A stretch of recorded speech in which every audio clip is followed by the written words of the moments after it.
kaje ngo reka tumuririmbire nanone ngo isabukuru nziza imuzina ikiri wavutseho isamuzi nziza isabukuru nziza.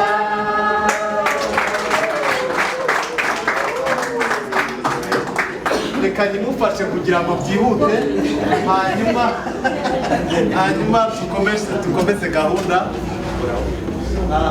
turagushimiye Mana Data wa twese uri mu ijuru, tuguhaye icyubahiro kuko uragikwiriye iteka ryose.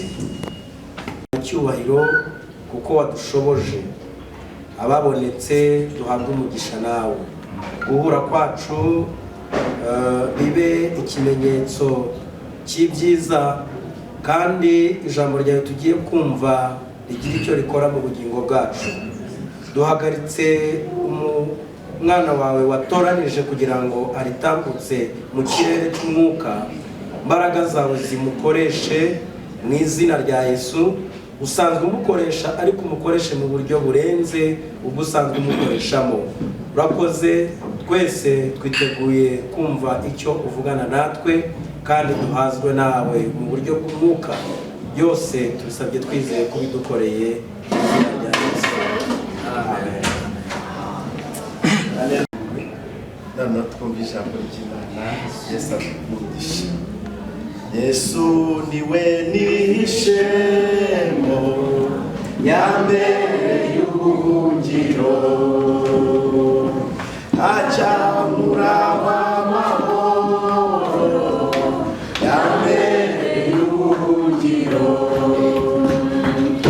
Umwami ni igitare gikomeye, gikomeye, gikomeye. Umwami ni igitare gikomeye ya mbere y'ubuhungiro. Umama mbere igicucu ya mbere y'ubuhungiro. Ambera itara n'ijoro ya mbere y'ubuhungiro. Umwami ni igitare gikomeye, gikomeye, gikomeye. Umwami ni igitare gikomeye ya mbere y'ubuhungiro. Muvura mbere ubwugamo ya mbere y'ubuhungiro. Hanubwo imivuna nubwo imivine Mana ya mbere y'ubuhungiro. Umwami Yesu, umwami ni igitare gikomeye, gikomeye, gikomeye. Umwami ni igitare gikomeye ya mbere y'ubuhungiro. Nta byago byantera ubwoba ya mbere y'ubuhungiro. Nta mwanzi wese wankanga ya mbere y'ubuhungiro. Umwami ni igitare gikomeye, gikomeye, gikomeye. Umwami ni igitare gikomeye ya mbere y'ubuhungiro. Ntabwo nzapfa rero, ntabwo nzapfa aho Yesu ari ya mbere y'ubuhungiro. Nawe rero ntazamemukira, ntazamemukira. Umwami Yesu, umwami ni igitare gikomeye, gikomeye, gikomeye. Umwami ni igitare gikomeye ya mbere y'ubuhungiro.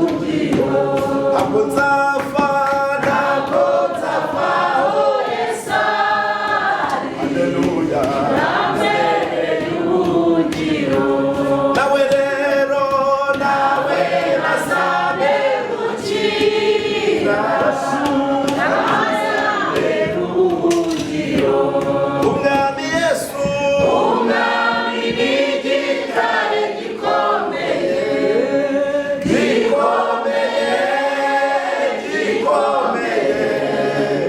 umwami n'igitare gikomeye yambereye ubuhungiro.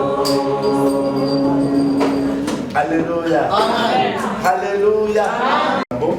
Igihe gitoya bampaye ushaka ko tuvugana tuganira ku ijambo ry'Imana riboneka mu gitabo cya kabiri cy'Abami ibice byaho 6 dusome ku murongo waho w'8 ibice 6 by'igitabo cya kabiri cy'Abami umurongo wa 8 dusome mu izina rya Yesu. Bibiliya iravuze ngo Imana yereka umugaragu wayo Elisa ingabo zo mu ijuru. Muri iyo minsi umwami w'i Siriya yarwanaga n'Abisirayeli, maze ajya inama n'abagaragu be aravuga ati ibunaka niho hazaba urugerero rwanjye. Ariko uwo muntu w'Imana agatuma ku mwami w'Abisirayeli ati wirinde guca ibunaka kuko ariho Abasiriya bamanuka bagutera. Umwami w'Abisirayeli nawe agatuma umuntu aho ngaho umuntu w'Imana yabaga avuze amuburira, nuko akajya akira akajya akira muri ubwo buryo si rimwe si kabiri. 11 aravuze ngo ibyo bituma umwami w'i Siriya ahagarika umutima cyane, ahamagaza abagaragu be arababaza ati mbese nimwambwira umuntu wacu wifatanije n'umwami w'Abisirayeli? Umwe mu bagaragu be aramubwira ati oya nyagasani mwami, ahubwo Elisa umuhanuzi wo muri Isirayeli niwe ubwira umwami iby'Abisirayeli amagambo avugira mu murere. Arababwira ati mugende murebe aho ari muntume abo kumufata. Baramubwira bati ari Dotani. Ayarako yoherezayo amafarashi n'amagare n'ingabo nyinshi, bagenda ijoro ryose bagotora umudugudu. Maze umugaragu w'uwo muntu w'Imana azindutse kare mu gitondo arasohoka abona ingabo n'amafarashi n'amagare bigosoye umudugudu. Umugaragu abwira shebuja ati biracitse databuja, turagira dute? Aramusubiza ati witinya kuko abo turi kumwe ni benshi kuruta abari kumwe nabo. Nuko Elisa arasenga ati Uwiteka ndakwinginze umura amaso arebe. Nuko Uwiteka humura amaso y'uwo musore arareba, abona umusozi wuzuye amafarashi n'amagare y'umuriro bigose Elisa. Mwakire neza ijambo ry'Imana. Kadusome irindi riri muri gitabo cya Dawidi, Zaburi 124 murongo wa mbere. Aravuze ngo iyaba Uwiteka atari we wari mu ruhande rwacu, aberiko Abisirayeli bavuga none. Iyaba Uwiteka atari we wari mu ruhande rwacu, ubwo abantu baduhagurukiraga baba baratumize bunguri tukiri bazima. Ubwo umujinya wabo wacanwaga kuri twe, amazi aba yararengeye rwose, isuri iba yaratembye ku bugingo bwacu. Amazi yihindurije aba yaratembye ku bugingo bwacu. Uwiteka himbaza utaradutanze kuba nk'umuhigo w'amenyo yabo. Ubugingo bwacu bukize nk'uko inyoni iva mu kigoyi cy'abagoyi. Ikigoyi kiracitse natwe tuvamo turakira. Gutabarwa kwacu kubonerwa ku izina ry'Uwiteka wari mu ijuru n'isi. Mwakire neza ijambo ry'Imana. Amen. Amen. Haleluya. Amen. Haleluya. Amen. Ndashimira Imana ko duteraniye muri iyi sare muri aya masaha, kandi tukaba duteranijwe n'ibyiza kuva mu kwezi kwa mbere kugera muri uku kwezi kwa 12. Ntabwo twigeze tuyiteraniramo n'uwahageze yahagejeje kuhasura cyangwa se afite izindi gahunda zimuzanye, ariko muri uyu mugoroba Imana iduteranirije hano. Yesu ashimwe cyane. Ni umugambi w'Imana. Haleluya. Ni umugambi w'Imana. Imana iduteranirije hano kubw'umugambi wayo. Imana ishimwe. Kuva mu kwa mbere rero tugeze mu mpera z'umwaka, twari turi mu masengesho, twari dufite intego y'amasengesho twasengaga twinginga Imana, none Imana iratwemereye tubonetse hano, turahuye bamwe mu bo twabanye mu mwanya wo gusenga. Imana ishimwe. Haleluya.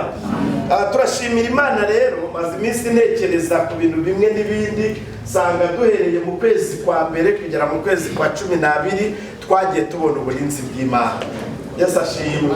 Nta muntu n'umwe uri hano warambura ikiganza ngo avuge ngo njyewe ubwanjye nabigizemo uruhare. Ntabwo byari gukunda. N'ibyo wari gutanga, ushobora no kuba iwawe warashatse abasekirite bafite imbaraga ndetse nyinshi cyane bo kukurinda, ariko ntabwo byari gushoboka. Imana ishimwe rero ko yabanye natwe. Haleluya. Turashimira Imana yabanye natwe. Amen. Turashimira Imana yabanye natwe. Haleluya. Dusomye ijambo ry'Imana mu gitabo cy'Abami, inkuru z'umugabo witwa Elisa, mugaragu w'Imana mwiza. Cyari igihe cy'intambara zikomeye, cyari igihe cy'intambara zitoroshye, ubwo Abisirayeli barwanaga n'Abasiriya. Byari ibihe by'intambara. Bibiliya igenda ivuga ukuntu zagiye zigenda zisimburana, ukuntu bagiye baterwa, ariko mu buzima bwabo bwa buri munsi bakoraga umurimo wo kwiyambaza Imana. Haleluya. Kandi Imana yabaga bugufi bwabo. Uko yabaga bugufi bwabo niko yabaye mu ruhande rwawe. Imana ishimwe. Haleluya. Noneho ngo umwami w'Abisiriya agambirira gutera Abisirayeli, ariko birengagiza ko muri Isirayeli harimo umuhanuzi w'Imana.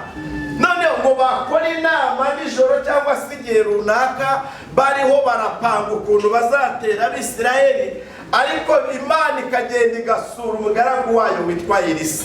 Yesu nashimwe. Noneho ngo Elisa agakebura umwami w'Abisirayeli, kababwira ngo nubwo bimeze gutya, mwirinde mu rugabano rwanyu n'Abasiriya bazabatera, bazaba bahagaze muri ubu buryo, namwe muzazinduke kare muhabatange. Imana nishimwe. Noneho Abasiriya bazinduka ngo bagasanga Abisirayeli bahageze. Umwami w'Isiriya n'ingabo zabo biba rimwe, biba kabiri, birakurikirana. None hagera igihe yongera guhamagaza inama, arabaza ngo none ko tugera mu rugerero tugasanga Abisirayeli badutanzeyo, ni iki kintu, ninde muntu ujya ubasha kumena amabanga y'inama y'ibibera iwacu? Noneho wavamo umuntu muri iyo nama arababwira ati rero mwikwirirwa mushakishiriza kure. Aba bantu nubwo tugambirira kubatera, aba bantu nubwo tubarwanya, ariko burya muri bo harimo Imana. Haleluya. Harimo Imana, kandi Imana ibamo ishobora ibintu byose. Iyi Mana rero iba mu Bisirayeli niyo igenda igasura umuhanuzi witwa Elisa ubayo. Imana ishimwe. Kandi ibasha kumwishurira imigambi yacu yose, imubwira inama z'ibyo twapanze, imubwira uko turi bubatere. Elisa agakemura umwami w'Abisirayeli. Bibiliya iravuze ngo nuko umwami w'Abasiriya aravuga ngo njyewe mfite ingabo nyinshi, mfite amafarashi, nimumwitegure mugende mujye kumunzanira. Arababaza ngo aherereye, ngo ari Dotani. Haleluya. Ariko Imana ya Isirayeli ishyira uburinzi cyane kuri Elisa. Imana nishimwe. Natwe rero niko uhereye mu gihe cya kera kugeza n'ubu twagiye tubona uburinzi bw'Imana. Imana nishimwe. Twagiye tubona imbaraga zayo. Si rimwe si kabiri twazibonye. Bibiliya yatubwiye ngo kandi si rimwe si na kabiri uyu mwami yari asanzwe abatera, ngo ariko Imana ya Isirayeli ikabayishurira ibitero by'ibigiye kubarwanya n'ibigiye kubabaho bagahagarara neza. Imana ishimwe cyane. Noneho Bibiliya iravuze ngo nuko bajya kuzana Elisa, ngo boherezayo ingabo zijya kumuzana, ngo ariko ngo bagezeyo basanga ngo mu gitondo cya kare umugaragu wa Elisa ngo abyutse ngo asanga izi ngabo zaje kandi ni nyinshi. Ngo Elisa asubira mu nzu akibyuka, ngo abwira umugaragu, abwira shebuja, aramubwira ati turapfuye, noneho turabigenza gute? Ariko Elisa yari afite Imana. Haleluya. Basanga ngo umudugudu wose wazimagijwe n'ingabo z'Abasiriya kandi bafite misiyo yo kuza gutwara Elisa. Imana itugirire neza. Noneho ngo Elisa arambije aramubwira ngo witinya. Haleluya. Nubwo baduteye nta Mana bafite, ariko twebwe dufite Imana. Haleluya. Nubwo baduteye bitwaje imbaraga z'aya maboko y'umubiri, ariko Imana dufite ifite imbaraga. Haleluya. Zitari izi ngizi zigaragara mubona. Imana ishimwe cyane. Noneho ngo Elisa asenga isengesho ayinginga Uwiteka, ariko ngo kora ku maso y'uyu mugaragu wanjye, arebe yitegereze, abashe kumenya ko hari ingabo zitugose zitandukanye n'izi ngizi zigaragara. Haleluya. Ngo nuko Imana ikora ku maso y'umugaragu wa Elisa, ngo amaso yiwe yitegereje, ngo abona nuko bagoswe n'amagare n'amafarashi y'Abasiriya, ariko basanga hari ingabo z'Uwiteka zibagose. Haleluya. Uku niko uhereye mu kwezi kwa mbere ukageza muri uku nguku duhagazemo. Haleluya. Nuko ibikangisho by'umwanzi bitabuze, suko utahuye n'ibintu byinshi, suko ibyari kukwica bitabonetse, ariko hashimwe Imana yaturengeye. Haleluya. Hashimwe Imana yatugotesheje ingabo zitaboneshwaga aya maso. Imana nishimwe cyane. Dawidi yanditse Zaburi y'124 avuga aya magambo, aravuga ngo iyaba Uwiteka, haleluya, atari we wabaye mu ruhande rwacu burya. Amen. Cya gihe iyaba Uwiteka atari we wabaye mu ruhande rwawe, abanzi bacu baba baratumize bunguri, ibyadushakaga byari kuba byaraturangije. Kuba waragiye ugatambuka mu muhanda ugasanga imodoka yarenze umuhanda bakakubwira ngo hapfuyemo 5, ariko ukabona uratambutse, ntabwo ari uko wari umunyembaraga, ahubwo ni uko Uwiteka yabaye mu ruhande rwawe. Haleluya. Bivuze ngo iyaba hari umuntu umwe duherutse kuba turi kumwe, mwangane mvuga aka kantu, arangije ashima ishimwe, arangije ashima ishimwe rikomeye, avuga ngo ndashima Imana ko umwaka urangiye ndi umukristo ntarashyizwe n'inyuma y'itorero. Arambwira ngo ndamubwira ngo none se ngo nishimwe, arambwira ngo nguza abantu batenze bashyizwe inyuma y'itorero ukuntu bangana, ngo ngiye ngo ndashima Imana ko umwaka urangiye ndi umukristo. Haleluya. No kuba umwaka urangiye ugikijijwe wumva muri wowe harimo inzira z'igisiyoni, naryo nishimwe. Haleluya. Iyaba Uwiteka atari we wabaye mu ruhande rwawe, bivuze ngo icyagushakaga cyose cyari kukubona, ariko Imana yaguhishe nishimwe. Haleluya. Imana yakurengeye, hari amagare y'amana amafarashi bikugose byagombaga kukurimbura bikagukuraho rwose, ubu ukaba utakibukwa mu isi y'abazima, ariko Uwiteka atanga ingabo nyinshi, uracyari amahoro. Imana nishimwe cyane. Dushimiye Imana yabanye nawe. Haleluya. Dushimiye Imana yabaye mu ruhande rwawe. Yigeze kuririmba neza, araririmba ngo aririmba indirimbo ikomeye, ariko ngo hari abaturushije amajyambere, ariko amajyambere ya Yesu ni yahe. Imana nishimwe cyane. Turashimira Kristo. Mahaguruke dusenge Imana, tubwire Imana ngo turagushimiye ko wabanye nawe. Ugire ikintu ntabwo yaturindishije bya bitwaro bimwe bizimya bifata amabombe mu kirere, yaturindishije ijambo ryayo. Haleluya. Yaturindishije imbaraga zayo. Imana nishimwe cyane. Ndumva nongeye kunezererwa Imana, ndumva nongeye kumva kugira neza kw'Imana muri njyewe, kandi nawe ndakwifuriza ko wabyumva ukabyumva neza. Imana yacu nishimwe. Reka rero tugere mu wundi mwanya, twakire umushumba Alexis. Bakire umushumba Alexis, niwe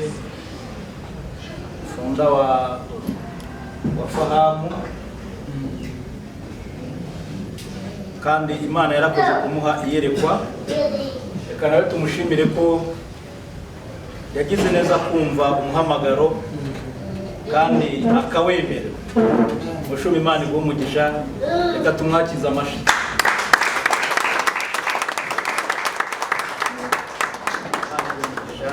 Gatuma umwanya twakirire abantu bari aha ngaha uko umwuka w'Imana muyobora, nk'uko asanzwe muyobora, ariko ari bumukoreshe.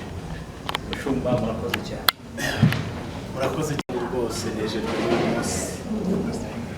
Kanze gusaba Perezida Ganwa Callixte aze kudufasha kugira ngo akonekite abandi bantu bari hirya no hino. Bitwa Pasiteri Alexander,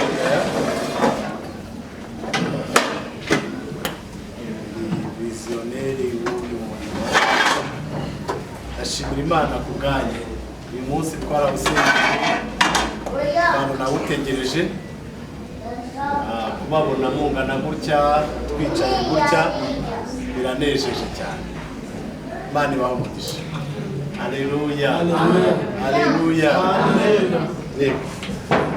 Tuze kugira ituze kugira ngo n'ibi bikoresho by'abazungu hatagira urusaku ruzazamo. Ngo narimvuze aba bicara ku ntebe bazisakurisha, zindazitinya cyane. N'uwo mwana mu muhe bimukwiye kugira ngo aya majwi azagende neza. Turabakiriye mwese. Nabanza nakire abakomite tubana. Komite nashatse kubicaza begeranye birananira bitewe n'uko ari abageni bamwe, ariko tubana na Perezida. Reka nsabe abasuhuze. Ganwa Callixte, we Perezida. Haleluya, haleluya.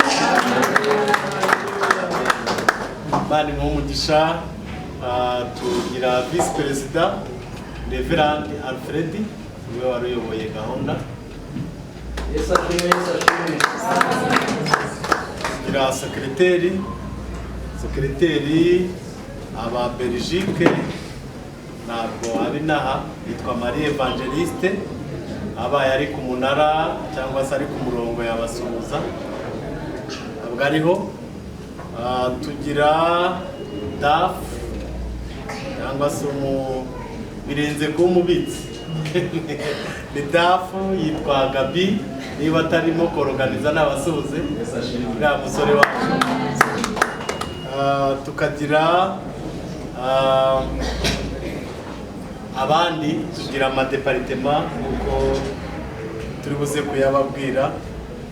Tugira umuyobozi ushinzwe deparitema y'abamama, yitwa Nyirarukundo Olive, nawe ntabwo abinaha, aba muri Finland. Tugira ushinzwe umuryango muri rusange, yitwa Jean-Eric Niyitegeka Pida. Tugira ushinzwe urubyiruko, twaruhaye Gabi, nubwo ari DAF ariko ni nawe musore tugira, ni nawe ushinzwe urubyiruko. Hanyuma tukagira n'abandi batandukanye. Dufite intara nyinshi kuko isi yose ntabwo twabona uko tuyimanaginga tudakasemo intara. Twakase intara enye. Dufite intara ya Afurika, nayo ijejwe Vice Perezida. Tukagira intara ya Amerika iyobowe n'uwitwa SP. Tukagira intara ya Mayotte iyobowe na Rodrigue, uretse ko Rodrigue ubu yimutse yagiye muri France. Muri izi ntangiriro z'uyu mwaka turashaka undi uba muri Mayotte. Tukagira indi ntara ya zizo se yes, intara ya Europe. Intara ya Europe iyobowe na Kamuyo Destine. Yes, nabo turibo. wenda ubu nari ntangiye nakira ariko ndaza gusobanura abo turi bo mu kanya. Reka rero nakire, nari mbanje kwakira abasangwa, abakomite, munyemerere tubakiriza amashyi n'abantu. Dukora mu buryo dukorera kuri Google Meet, igihe kinini cyane tuba turi kumwe cyane kandi tugira ibihe byiza. Twari tumaze iminsi mu masengesho iminsi 21. Hari igihe binjiraga nkabona ko umuntu ari munyeganyega, nkumva ndabyishimiye. Ukabona akanya gato abantu 50 barabonanye, ukabona umubare ukagenda uzamuka. Tubishimira Imana kandi tugira ibihe byiza kuri uwo murongo. Reka twakire rero abanyamuryango ba Family of Hope Ministry, abaje mwese dusengana kuri urwo rubuga, kuri uwo munara.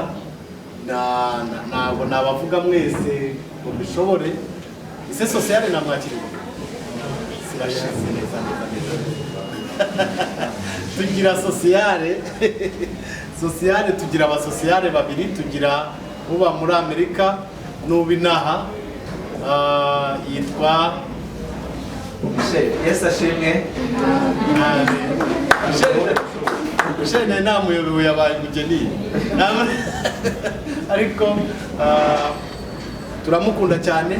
Sociale ni umenya ubuzima bw'abo bantu bose bo ku isi, abari mu mahanga, amenya uko abigenza, akabwira abaturanye nabo, ariko bose bikagenda neza. Kandi wenda mu kanya araza kuduha akaraporo gato ka sociale, ariko muri uyu mwaka barakoze cyane kuko twishyuriye abantu benshi mituweli, twarihiye abanyeshuri ishuri n'ibindi. Reka rero nabonye bene data, reka bari mu meraho mbere muze kumfasha kwakira abashyitsi. Umushyitsi mukuru amwibikiye, dufite inshuti wacu, inshuti yanjye cyane. Hari abamubonye kumusuzanira bananira nyine bitewe n'uko mwari mwicaye, muze kwiranda mu muhobere. Yitwa Rushema Christian. Nawe akamuha umwanya n'umuntu w'umugabo. Umunsi wacu wo kuwa gatatu sinzabibagirwa. Yesu ashimwe cyane. Yesu nahimbazwe cyane. Ndabaramukije mu izina ry'umucunguzi wacu Yesu Kristo. Amazina yanjye ni Rushema Christian nk'uko amaze kubivuga. Ntuye mu gihugu cy'Ububiligi. Hari aho twumvikaniye ku maradiyo avuga Imana, cyane cyane kuri uyu munsi avuze kwa gatatu wabayemo ikintu twakwita nk'igihango kitazibagirana ndetse n'urwibutso mu maso y'Imana. Ntabwo iyi gahunda nari nyizi neza. Tugeze mu gihe tuzatuvugisha ukuri kugira ngo Imana ikomeze isingizwe ariyo munyakuri kurusha twebwe. Ariko amaze kunyandikira mbwiye gahunda uko zimeze, nemeye ngira ukuntu ngenda nica bimwe na bimwe kugira ngo mboneke aha hantu. Shimiye Imana yongeye kumpuza n'umushumba. Shimiye Imana yongeye kumpuza n'abantu bari mu muhamagaro we. Bamwe turaziranye, hari abambonye batangira kumbaza impamvu ndahangaha ntarabivuze. Babwira yuko ntaza amaradiyo na televiziyo bareba kuko ibyanjye sigaye mbishyira ku karubanda.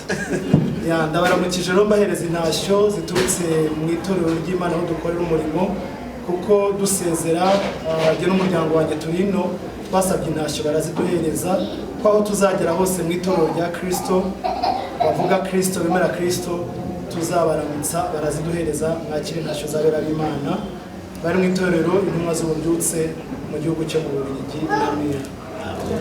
Ndumva nta byinshi navuga. Nanezerewe kubona abavandimwe twasangiye umurimo, twagendanye muri byinshi. Abanyandikiye message narasubiza.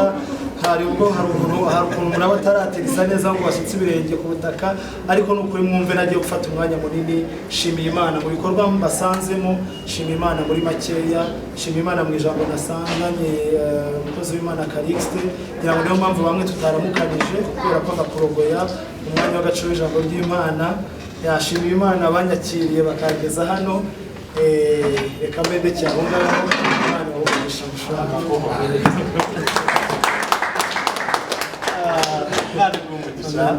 rwose ntabwo ari ibintu namubwiye cyane ariko yari itesitinga urukundo yankundaga bakirogo aracyankunda Imana imuhe umugisha turacyakundana cyane kandi kuba ari ino biranshimishije n'umugabo w'intwari cyane turi kumwe na Nkuru Florence visionnaire wa MCAY reka abasuhuze mu izina rya Yesu nawe yavuye vuba muri Amerika tugize umugisha wo kubana nabo abantu batazi Nkuru Florence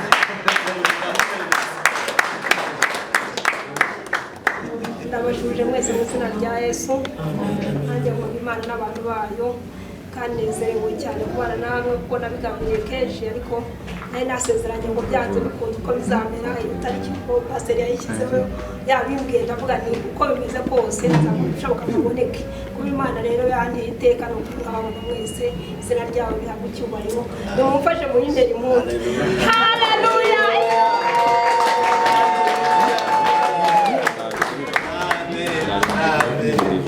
Imana imuhe umugisha na kureba ba Gatsinzi kureba abashumba kumwe n'umushumba witwa Pasiteri Ndatwa n'abasuhuze mu izina rya Yesu na Pasiteri inshuti yacu cyane n'abasuhuze baramuzi yitwa ntabwo muzi yitwa Pierre Pasiteri Pierre turamwishimiye turi kumwe n'abantu benshi batandukanye ntabwo nagenda mvuga mu mazina nabona ari byemo gatoya hanyuma reka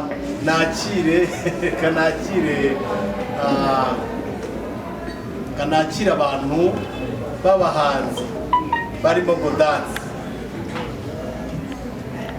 Haleluya, haleluya. Haleluya. Nikunyangeza Godansi mu Kristo nsengera mu gatenga mu mwami peri. Ibintu muri bitwo kugira umuhanzi. N'umubyeyi. Yesu amugisha cyane.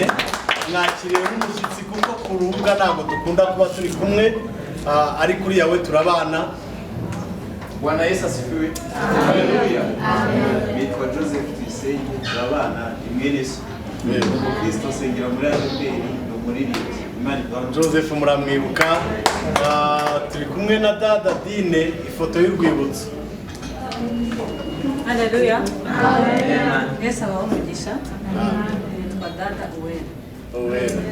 Turakwishimiye ifoto y'urwibutso yaraduhogoje muri no minsi ku munara niyo mpamvu nako nkongeye. Okay, none reka nsabe abantu dusengana Agape turaza kumuha umwanya. Agape n'umuhanzi.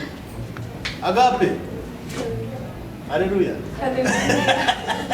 Agape turamwakire mu kanya baraza kumuha indirimbo ariko reka bansaba abantu tubana ku munara duhagurukire rimwe kuvuga umwe amasaha yagiye ntabwo nabishobora. Mwanyemerera mu kagejuru hanyuma tugatera haleluya tugahoberana. Yego. Abona kwimura cyane. Muri beza bandi bahumurisha nimudusuhuze rimwe kabiri gatatu. Haleluya. Amen. Bandi bahumurisha nakira abakomite Michel ntabwo namwakiriye ushaka Michel no komite nambaye murono neza muri murana n'umushumba ni nawe mujyanama gira inama komite kamusaba basuhuze by'umwihariko Pasiteri Michel. Haleluya.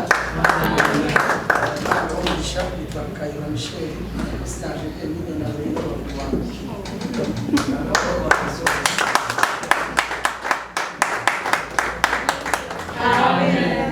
Amen. Mani banezeze cyane munyihanganire nagiye ndwana n'igihe ntabwo nabavuga mwese ngo mbishobore. Hanyuma kugira ngo tuze gukomeza uyu namwibikiye ndamwakira mu kanya hanyuma turi kumwe n'abakozi b'Imana baherekeje inshuti yacu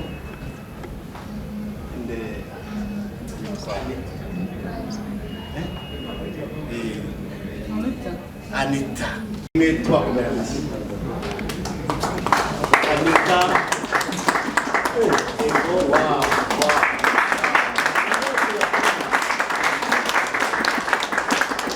Reka atere haleluya, nasoza nabo batere haleluya. Haleluya. Amen. Namwe nimutere haleluya gatatu. Haleluya. Kuko Anita n'umuntu muri sociable ukuntu twagiye dukumira tukavuga ngo uzaza nabo. Anita avuze ngo bose bazi, twese twasohoka kagasare bakagafata, niyo mpamvu twambwiye basi ubu ni basi. Mwakoze kuza muri Dora mwayemera cyane muri benshi, Imana ibahe umugisha cyane. Muri komite tugiramo departement referent Gatera Emmanuel, cyane uyu munsi ni umunsi afitemo uruhare runini cyane tumaze imyaka tumeze nka Haleluya.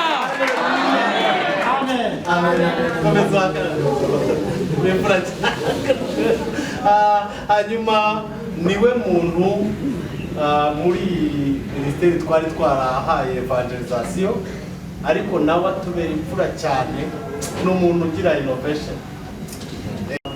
Twiga online, hari abandi bari buze kuba babwira, twize abari mu isi bari hirya no hino, aba nabo mu Rwanda, abandi ariko nabo babonye diplome zabo zirahari. Hanyuma reka musabe atwakirire umushyitsi mukuru cyane ko ari nawe bakoranye cyane, nawe wamudushyikirije. Karibu. Yesu ashimwe.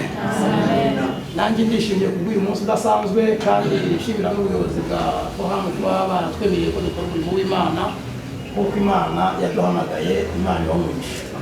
Turi kumwe rero n'umushyitsi mukuru ariwe mwene data Tofi, ahaguruke abasuhuze. Ni inshuti yanjye y'inkoramutima, twabaye n'abakolege, twamenyanye kuva muri 2003 kugeza 2005, ubwo nari ku kigo aho nawe yari yarize, dukorana umurimo w'Imana icyo gihe kugeza uyu munsi. Imana ibahe umugisha kuko mwabaye umuyoboro wo gushyigikira umuhamagaro wanjye. Ni karibu musuhuze ubwoko bw'Imana.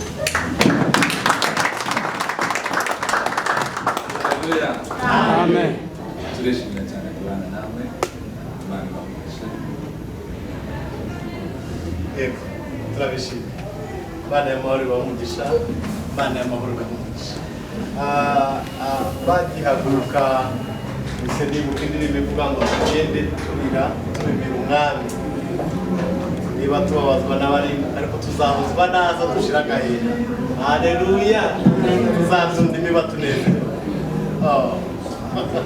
Imana ishimwe. Hanyuma mu kwakira kugira ngo tunakomerezeho tuvuga insobanurampamvu, nsoza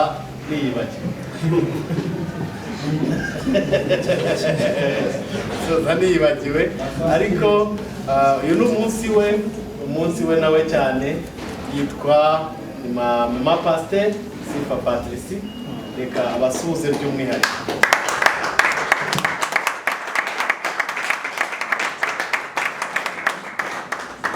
Haleluya. Yesu nashimwe. Nanjye nishimiye kubabona. Uyu munsi ni umunsi wanjye w'ibyishimo byanjye. Rero nshimishijwe nuko mbaruzi kandi twaje kwishimana. Amina. Yesu aduhamugisha.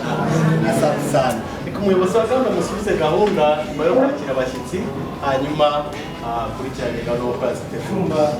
Kugira ngo mutari mwasubira mu byiciro byanyu, mufashe mutwakirire umuyobozi w'ishuri adukomereze na gahunda ikurikira. Murakoze. Hanyuma wenda mbere yuko nakira umuyobozi w'ishuri, reka mbanze mvuge babyita insobanurampamvu abanyamakuru. Abo turi bande.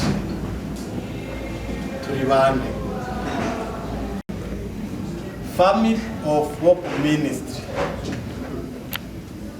ariyo bahina ikaba FOHAM. Hanyuma yatangiye ari groupe nto twitwaga Gusenga tous les jours. Gusenga tous les jours yo yaje iti yaje abantu biyegeranya ngo basenge, cyane ko ntawe uri umubyara, nabyo reka mbivuge, ntawe uri umubyara ko ni Pawulo wabivuze, yaravuze ngo ibi uzabyigishe cyangwa uzabibwire abandi bantu bo kwizerwa. Hari aho twasengeye dukoresha uwo murongo, nuko igihe kiza kugera tuba tutakiriyo turicara. Abantu bamwe barambwira bati ariko se tuzabaho tudasenga twaramenyereye gusenga? Ni nk'umuntu wamenyereye kunywa amata yarangiza akaba ahantu bitamworoheye. Ntabwo byamworohera cyane, ariko dutangira turi abantu batatu tuvuga ngo tugiye kwishyira hamwe dusenge, tujye dusenga dukoresheje Zoom. Abo batatu twarasenze bwa mbere, twumvaga ari abantu batazaba benshi, ndetse dufata n'amasaha atworoheye, ariko babandi umwe akazana undi, undi akazana undi, undi akazana undi, bya bintu twibwiraga ko ari ibyacu tugiye kwikorera dushiduka byabaye bigari. Ntabwo twakiriye muri rusange ngo mwumve amahanga arimo, mwumve ibihugu birimo. Abo muri Amerika turahura, abo muri Canada turahura, abo mu Bubiligi tugahura, mu Burundi, Uganda n'ahandi hose turahura tukaganira. Tumaze kwiyegeranya tubona ko twakuze, nibwo gushyiraho komite. Ndabashimira Kariste n'umugabo w'intwari, kuko n'umwe mu bantu twaganiriye bwa mbere tugiye gushyiraho komite. Hanyuma hamwe n'umutimanama Mwuka Wera, nuko dutangira nubwo aba perezida w'icyo cyitwaga Gusenga tous les jours, n'abandi bagenda bajyaho. Gusenga tous les jours yaje gukura, ikuze, igira amadeparitema, igira deparitema zitandukanye. Tugitangira twatangiranye ijambo riri muri Filemo rivuga ngo bibe bityo mwene data tubonemo umumaro mu mwami wacu, unduhura umutima muri Kristo Yesu. Twe dufite intego yo kuruhurana imitima, twumva hari ahantu umuntu yagera kumva aruhutse, akavuga ngo akaruhuka mu buryo buri spiritual, mu buryo bw'umwuka, ariko no mu buryo busanzwe akaruhuka. Niyo mpamvu twese dushyiraho departement social. Sociale ifasha iki? Umunyamuryango uri kumwe natwe iyaje tumenya ngo yagize ibirori, duhaguruka twese tukajya mu birori bye. Uwagize ibyago nawe tugomba kuhaba byanga bikunda, kuko ibyishimo bifatanijwe biriyongera, hanyuma umubabaro ufatanijwe ukagabanuka. Tugerageza uko dushoboye kongera ibyishimo bya bene data, hanyuma ariko n'umubabaro nawo turawugabanya kuko twifatanya nawe. Si ibyo gusa, twageze aho dukomeza tubona ko ari ngombwa ko tureba abantu badafite mituweli, aho twahise dukomeza turenga imbibi zacu. Nk'ubu ngubu mituweli twazitanze mu mirenge ibiri, twazitanze mu murenge wa Gahanga no mu murenge wa Gatenga, ndetse n'abana turihira ishuri, bajyanye abana mu ishuri. Mubare sociale ni buzi cyane, ariko dufite abana twahereye mu bana batoya, imiryango ikennye tuyijyana muri materineri. Umwana turamurira akarangiza materineri, hanyuma muri materineri tumujyana ahantu bafatira ifunguro ku ishuri kugira ngo tumurihire, ariko n'ifunguro rifatire ku ishuri hatatazagira ikibazo cy'imirire mibi nubwo yize, ariko tuba dushaka gukemurira ibyo bibazo cyane. Hajyaho sosiyale tubona ko bikomeje, nibwo hagiyeho n'umuryango, twashyizeho indi departement y'umuryango nk'uko mwabyumvise twakira umuryango. Kubera iki umuryango? Kuko iyo umuryango umeze neza igihugu kimera neza, itorero rimera neza. Buriya umuntu uvuye mu rugo, navuye mu rugo ntonganye na madame, abakristo nibo babihomberamo cyane kuko umushiha ajyana n'imizimu ngezayo abo dukubitanye bwa mbere nibo babita babyumva nyine. Ariko iyo umuryango umeze neza abawukomokamo bamera neza, aho turanahafokasinga, aho tuhatinda cyane ku bijyanye n'imiryango. Tugira amahugurwa yabo buri wa kane, duhuriramo muri ubwo buryo tuganira n'imiryango. Hari ubuhamya bwinshi dufite bw'imiryango twabanye nayo. Hanyuma yaba gusenga turejuru, niyo mpamvu yaje gukombina ya madepartement yose, ntiyaba ikiri gusenga turejuru, ahubwo iba family of ministry, uhita umuryango w'ibyiringiro. Uwo muryango rero ukombinye ayo madepartement, dushyiramo evangelisation iyobowe na Reverend Gatera. Hanyuma muri evangelisation hatorezwamo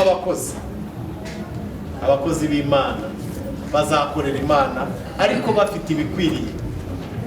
Muri iyi minsi hariho amayerezi, harimo ubuyobe butandukanye, ariko iyo abantu bize muri iri shuri bahava ari abakozi b'Imana, wumva watuma mu ntara akajya guhugura bigakunda ukabura mwizeye. Si n'ibyo gusa, dufite amasezerano menshi meza yo kwagura. Ndabizi ko tuzageraho tukarenga imbibi, tuzageraho tukimika abashumba. Ntabwo tuzimika abashumba badafite, ariko ibyo ni ibyo nyine genda projeta by'Imana igambiriye bari birebire cyane.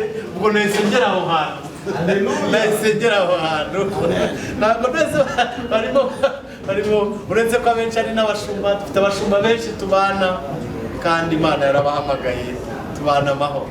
Imana ibahe umugisha. Rero reka ndekere aho ngaho, hanyuma nze kwakira n'ubundi umuyobozi wa evangelisation aze kutwinjiza muri uwo mwanya, ndetse araza kudushyikiririza n'umwanya umushyitsi mukuru dufite. Ntabwo ari ibintu byoroshye, nubwo mubibona mukabona umuntu yicishije bugufi araje abanye natwe, ariko Imana yamuhaye icyubahiro. Ibyubahiro abantu batekereza mu isi Imana yarabimuhaye. Kwemera kuza kubana natwe no kwemera kutubyara, ntabwo izi forume dufite ubushobozi twebwe bwo kuzitanga. Nubwo turi minisiteri, ariko ntabwo ubushobozi bwacu butwemerera kuba twazisohora ngo tuzitange, ariko bo barabyemerewe, basohoye ibyiciro byinshi ntabara. Mwarakoze kutwemerera tubera ababyeyi. Bandi baho umugisha cyane, ntabwo tuzababera abana babi, tuzabera abana beza. Reka twakire rero Reverend Gatera, hanyuma akomeze. Yes, babwiye Reverend Emmanuel Gatera, ndi founder w'umuryango w'ivugabutumwa ufitanye ubufatanye cyangwa partnership na iriya ministeri nababwiye. Umuryango witwa Rwanda Christian Action Ministries. Natwe dukora ibikorwa bitandukanye, kandi tugira n'abanyeshuri biga bari no mu ishuri. Tumaze gufasha bakagira ubumenyi kandi bagakora umurimo w'Imana. Yesu ashimwe. Intego yacu ntabwo ari ukubigisha kugira ngo mugende mu bakoma babonye za diplome, ahubwo ni kugira ngo mugende mugire icyo mumaza ubwo bumenyi. Ndagira ngo rero mu gihe turi kwitegura kwakira umuyobozi wacu adufashe gukomeza n'uyu muhango, banze mugaragarize cyangwa namwe mbereke abanyeshuri bacu basoje muri iyi porogaramu.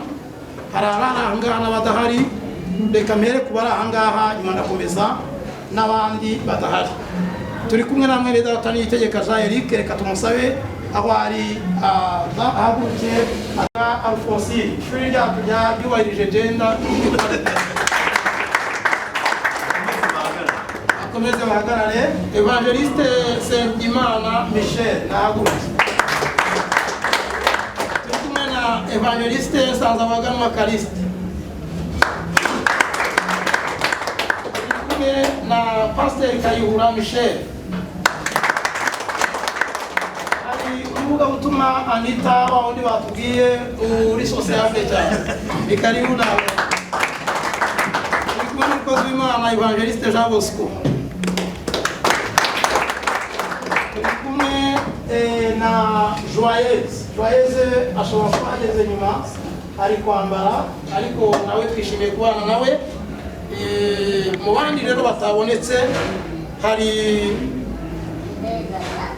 Nyirarukundo Pelagie ntabwo yabashije kuboneka kubera impamvu zamutunguye. Mu bandi banyeshuri bacu harimo Karera Eustache nawe yagize urugendo rwamutunguye, na Nsengiyumva Desire nawe ntiyabonetse. Turi kumwe rero n'abanyeshuri bo hanze y'igihugu kuko umuyobozi yabibabwiye. Muri iyi promosiyo harangijemo Ombeni, ni umunyarwanda ariko utuye Nairobi, nawe ni umunyeshuri wacu. Turi kumwe n'umunyatanzania nyirizina wakunze iyi porogaramu. Ni inshuti yanjye, dukorana umurimo w'Imana muri minisiteri yindi, dukorana umurimo w'Imana. Yashimye porogaramu, afata ibitabo ajya kwiga, n'ubu ajya mpamagara ambwira ati izi nyigisho hano zanyegeje, n'iyo bibaye ngombwa turahura ku ikoranabuhanga. Uwo nawe ni James Yapambe, ni Reverend James Yapambe, nawe aho ari aranadukurikiye. Turishimye cyane kubana nawe. Joyeuse nawe yaje yazamura amaboko.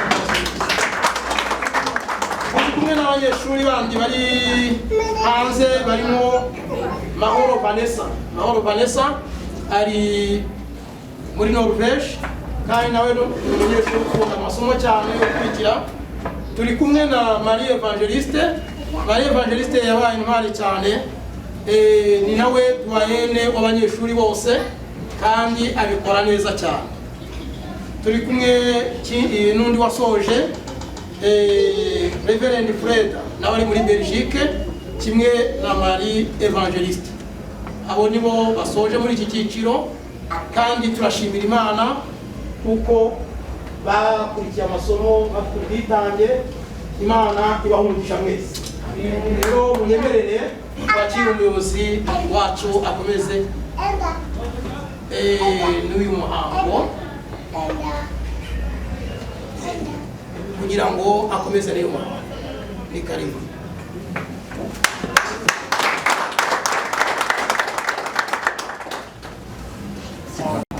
tubareho gatoya, turi abantu bagira ijwi rinini rijya riduhekeramo ukuntu. Bene abo bantu babaho, Imana itanga impano zitandukanye, ariko ubanza naryo rigira akamaro ukuntu nengerayo zabibaza iryo jwi niba ari basibimu, zabibaza ngo basibimu yari imeze, isobanure noneho akamaro kayo. By'ibanze ngize ngo mbashimire, ndabashimiye cyane by'umwihariko kuri uyu mwanya mwiza Imana yaba yashyize mu bitekerezo byanyu kuri uyu muryango waho family. Mufite imitekerereze myiza kandi yubaka ubwami bw'Imana, ifite n'intego nzima zubaka inyokomuntu, haba ari mu buryo bwa Kristo ndetse no mu buryo bugaragara bw'ubuzima busanzwe. Hari umuntu wigeze kuvuga ngo nta na rimwe uzigera ubona itorero rizima hatari imiryango mizima, nta na rimwe wabona igihugu kizima hatari amatorero mazima. Ni ukuvuga ngo bihera aho ngaho. Iyo imiryango yacu yabaye mizima bihindura amatorero yacu dukoreramo kuba mazima, kuko ari amasaha abiri tumara mu materaniro siyo yubaka iyobokamana. Kenshi cyane nuko tuba tugendana Imana mu buzima bwacu bwa buri munsi no mu itorero ry'ibanze ryo mu miryango mu mago iwacu. Kandi numvise ibyo cyane mubitindaho. Imana ibahumugisha kandi Imana ibagirire neza. Ndashimira cyane kuva umushumba umuyobozi w'iyi porogaramu y'ishuri cyangwa se iyi senta, Pasiteri Reverend Gatera Sori. Turagushimiye cyane kuko Imana yagukomereje amaboko kandi ikaguha kwihanganira gukora umurimo mwiza. Buriya buriya iyo wigisha abanyeshuri uba uri kurera abayobozi. Iyo ushumbye itorero uba uri kurera abana. Subwo mwanya. Niyo mpamvu uyu murimo ni umurimo mwiza. Bibiliya iravuga ngo abarushwa no kwigisha ijambo ry'Imana mujye mubaha icyubahiro mu kugeka. Ibyo bintu ni ibintu byiza cyane, Imana imuhesha kandi ibimuhembera. Ndi gutinya amasaha yanyu, ndabareba mwese nkabona muri abantu b'abanyamugi, kandi abanyamugi rero bagira ibintu byiza ariko kandi batinya isaha, barayitinya cyane mu buryo bwose bushoboka, kuko umunyamugi ni wa wundi ujya ukubwira ngo mbwira gahunda iri buze gufata igihe kingana gute, kandi ungabanyiriza uko buri kintu kiri bukorerwe hariya, isaha kiri buze guheraho niyo kirangirizaho. Ni ukuvuga ngo ubu mundeba ndi imbere yanyu nanjye nahawe iminota, n'abariho bavuga bahawe iyindi. Muraza kumfasha rero ndasekundira ngira ngo twubakire urufatiro rwacu ku ijambo ry'Imana mu minota mikeya baduhaye, kandi ndagusaba umwuka wera ngo dufashe tuze kuba abantu batayirenza kugira ngo turambire abantu tubakuremo n'ibyo bari bumvise. Mu nderabarezi bajya bavuga ngo iyo wagize isije ikaba elastique cyane, ngo mu bana ujye ubakuramo n'ibyo bari bumvise ukabitahana kandi wibwiraga ko wigishije.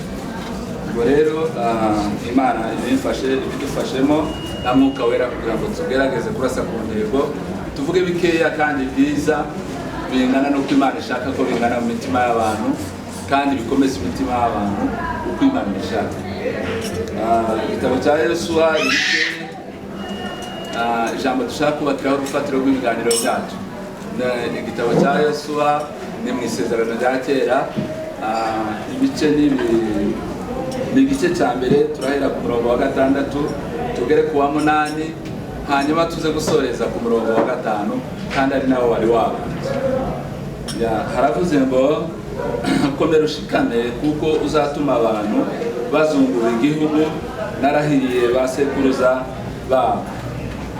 7, icyakora ukomere ushikame cyane kugira ngo witondere amategeko yose umugaragu wanjye Mose yagutegetse, ntuyateshuke uyaciye iburyo cyangwa ibumoso, kugira ngo ubashishwe byose aho uzajya hose. Umurongo wa 8, ibiri muri iki gitabo cy'amategeko tukarorere kubihamisha akanwa kawe, ahubwo ujye witekereza ku manywa na nijoro kugira ngo ubone uko ukurikiza ibyanditswemo byose, niho uzahirwa mu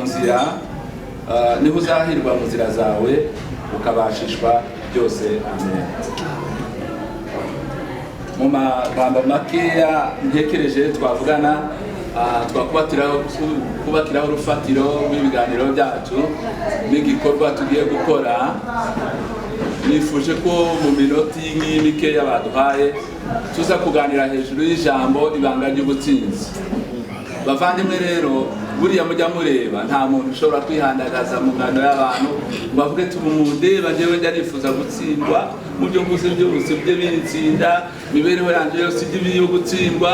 Kubera iki? Nta muntu n'umwe wabyifuza, nuko gutsinda ari ikintu cy'ingenzi kandi cyiza. Ijambo gutsinda cyangwa kunesha, Bibiliya idakoresheje kunesha, igikoresha gutsinda. Ni ikintu gikomeye cyane. Gutsinda bivugwa ku bintu bibiri cyane nyamukuru. Gutsinda bivugwa mu kizamini umunyeshuri yashaka kuba yahabwa, gutsinda bikavugwa kandi mu gihe habayeho urugamba. Natariho munkurikira, yego mwihangane kurameze mbakunde rero ko turi kujyana mu ijambo ry'Imana.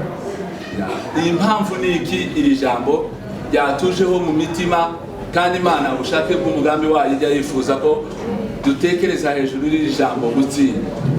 Iyo usomye muri Bibiliya, nimudakurikira ndavuga gahoro cyane kuko n'ubundi ndi kubona amandambi, ariko nimukurikira ndagerageza nzamure basimu yanjye ijye ngo hejuru kugira ngo munyumve.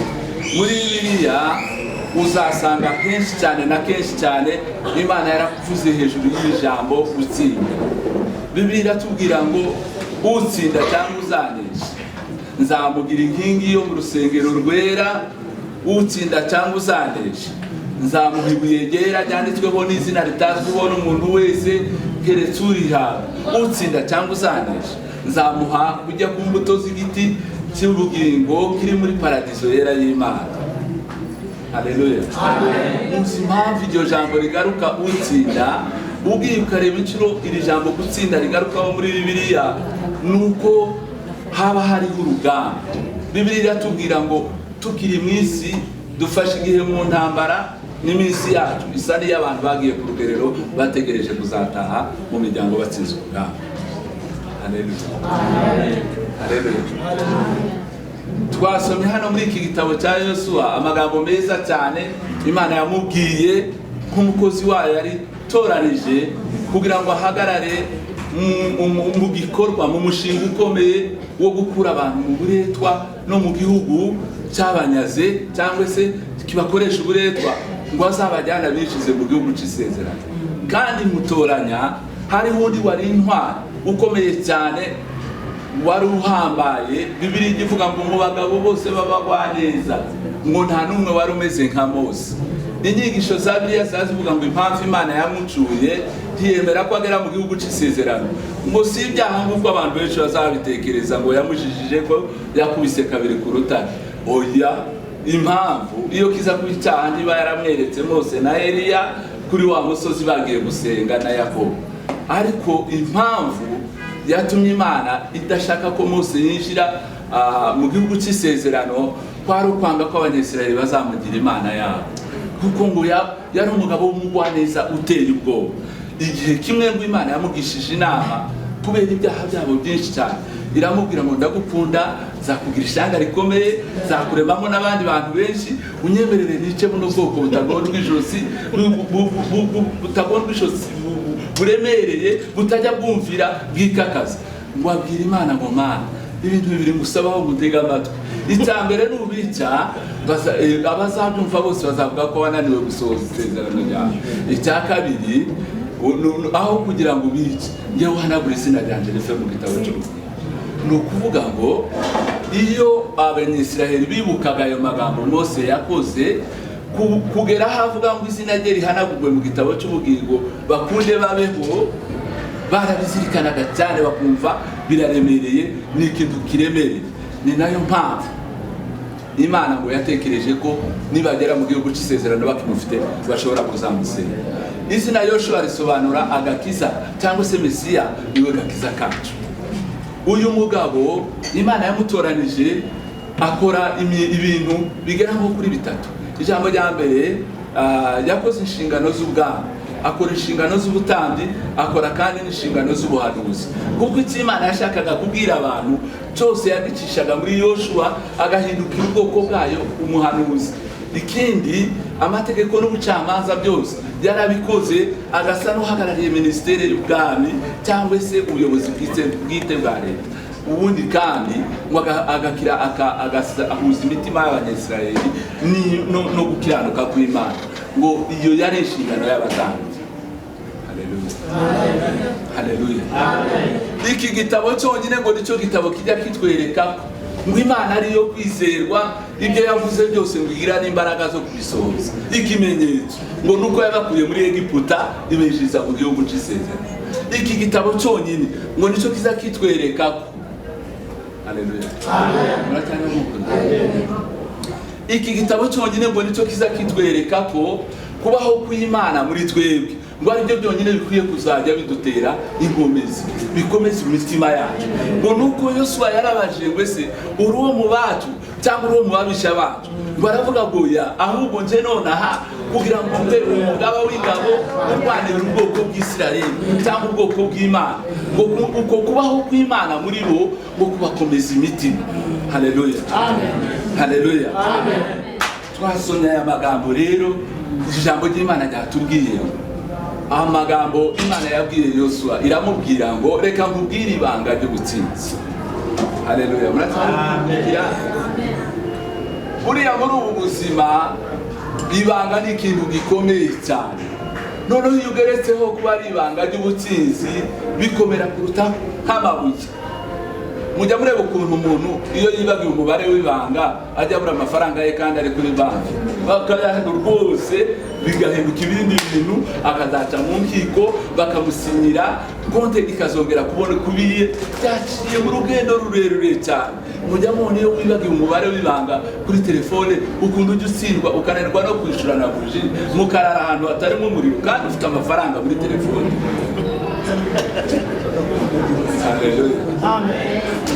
Imana ibwira Yosuwa ngo ndashaka kukubwira mwana wanjye ibanga kode umubare w'ibanga ry'ubutsinzi kugira ngo uzabeho muri iyi si y'urugamba n'uru rugamba rwimirije ruri imbere uri umutsinzi. Ndagira ngo nkwibire ibanga nkubwire ibanga ry'ubutsinzi. Niho aha hantu twasomye aramubwira ngo ibanga ntarindi ujye wumvira Bibiliya ujye wumva ijambo ry'Imana. Iri jambo yakoresheje ngo amategeko nandikishije nyacishije mu kanwa k'umugaragu wanje Mose. Si amategeko mbonezamubano, si amategeko y'abashakanye, si amategeko y'umuhanda. Ni Bibiliya yo mu isezerano rya kera, isezerano rishya ryari ritarabaho. Yaramubwiye ubundi ngo ujye wubaha Bibiliya. Haleluya. Amen. Bibiliya iravuga ngo ujye uyitekereza ku manywa na nijoro ngo witondere ibintu byose byanditse muri iki gitabo ubizirikane. Mu kuzirikana hariho gushishoza uburyo ugiye gukoresha ibintu, mu kuzirikana hariho kubyitondera, mu kuzirikana hariho kubyubaha, mu kuzirikana hariho kutabisiga inyuma, mu kuzirikana hariho kubibumbatira no kubibika cyane. Aramubwira ngo tugateshwe Bibiliya cyangwa amagambo y'Imana ngo wibwirize kuyaca ibumoso cyangwa yaciye iburyo, ngo ahubwo ujye uyatekereza ari ku manywa uyatekereze ari nijoro, ngo nibwo uzabashishwa byose ngo kandi ugahirwa mu nzira zawe zose. Bavandimwe, nta kindi kijya gituma umuntu abaho mu mibereho y'ubutsinzi ni ukubaha ijambo ry'Imana, ni ugutunga ijambo ry'Imana mu buzima bwe akarishyira mu bikorwa rikamwereka. Buriya murabizi ijambo ry'Imana turibwirwa mu nzira eshatu. Niyo tubwiriza abatarakizwa bica mu miyoboro itatu. Ijambo rya mbere tubwiriza abantu tubasomeye ibyanditswe tukabasobanurira iby'ijambo ry'Imana. Ikindi indi nzira ya kabiri tubwirizamo abantu tubwiriza abantu. Haleluya, haleluya, amen. Tubwiriza abantu igihe tuba tubayeho nk'uko ijambo ry'Imana ridusaba. Twebwe tubahindukira Bibiliya. Umugabo umwe bita ngo ni Mudi yaravuze ngo 99% y'abakristo ngo ntabwo bajya basoma Bibiliya ahubwo basoma abakristo. Abantu batuye ku isi 99% ntabwo bajya basoma Bibiliya ngo ahubwo basoma njye nawe. Haleluya. Iyo duhindutse uko ijambo ry'Imana ridusaba, iyo duhindutse uko ijambo ry'Imana ridutegeka, duhindukira abantu Bibiliya bakajya badusoma. Nubwo iriya yindi ibatera ubuti, nubwo hazamo ubudodo mu maso, ariko ntibazagira ubute bwo gusoma. Uzahinduke Bibiliya abantu bazagusoma babona Imana. Haleluya.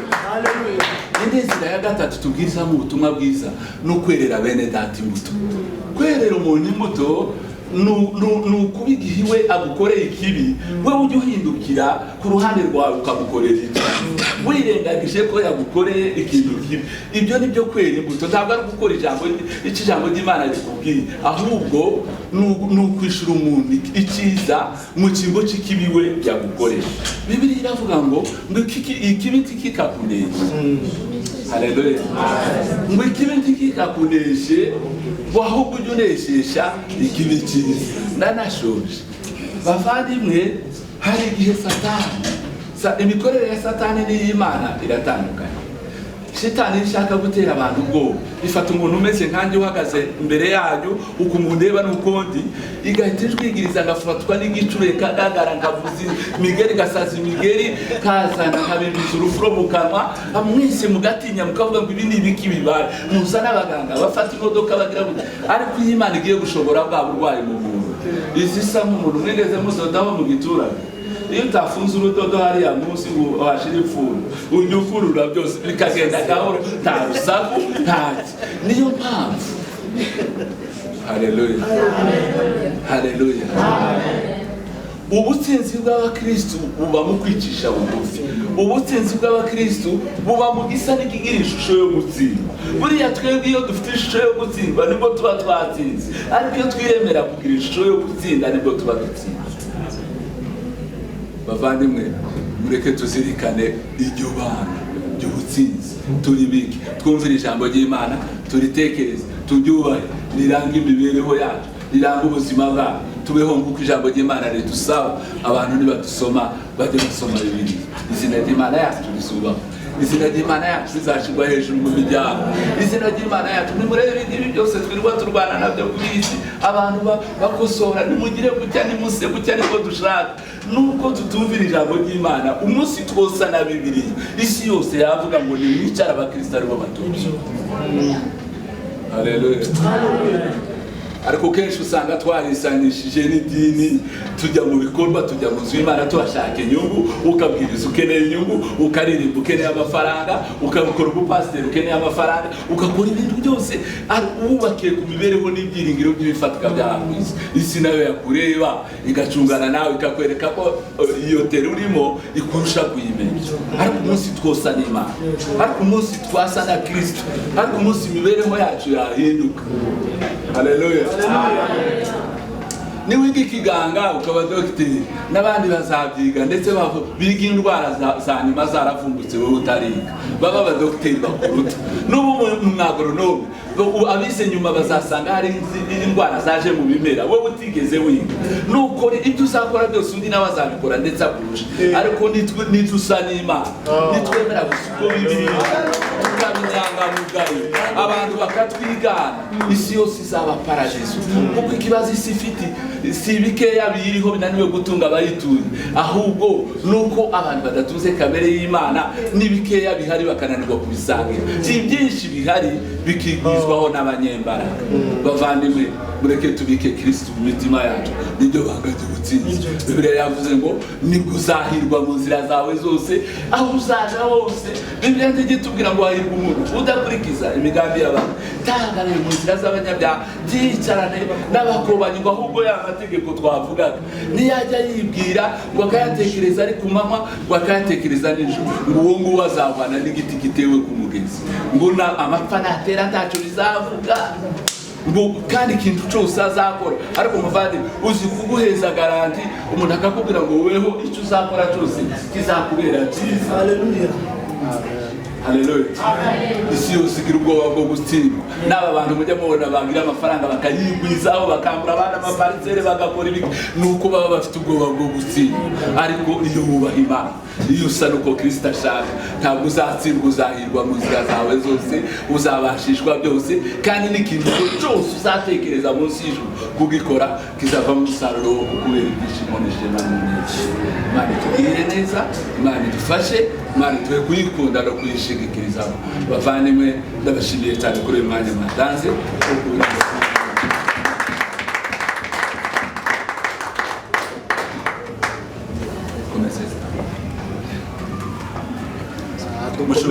Dukomeze n'igikorwa cyo guha impamyabumenyi. Haleluya. Ubundi Kinyarwanda kijya kigenda kiyungurura bimwe bitubakitse neza, hakaza ubwenge bwo ibintu mu nkoze ndumva ntacyo bindwaye. Byaba byakunda nubwo yihagararaho,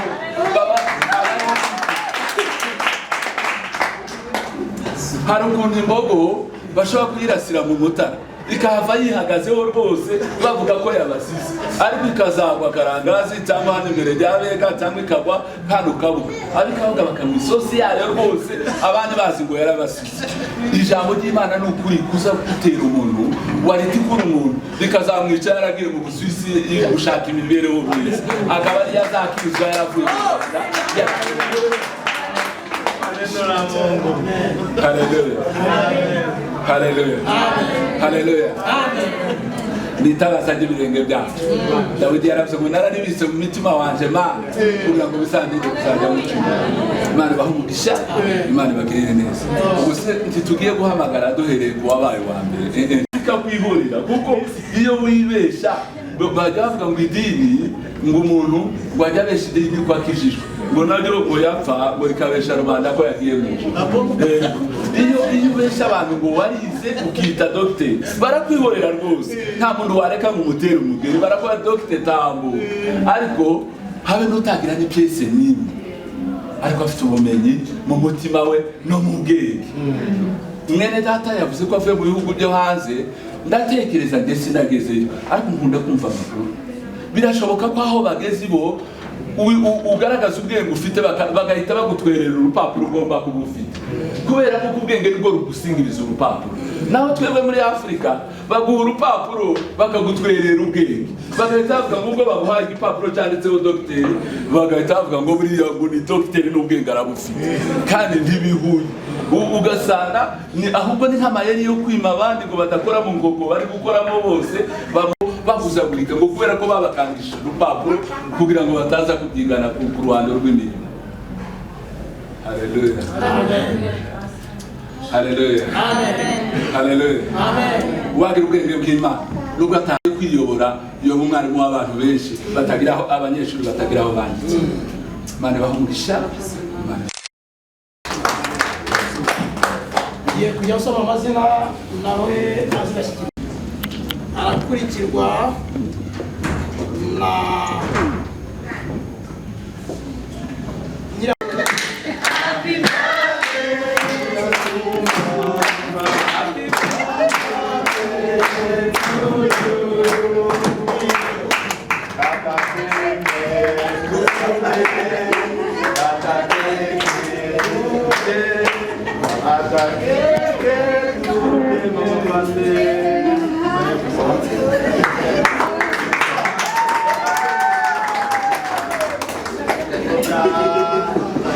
yagize isabukuru no munsi,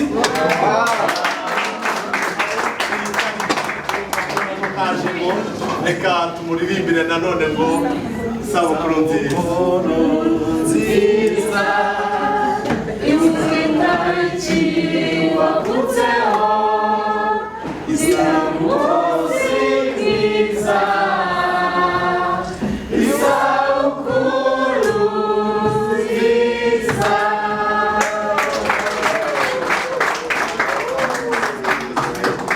Reka nimufashe kugira ngo byihute,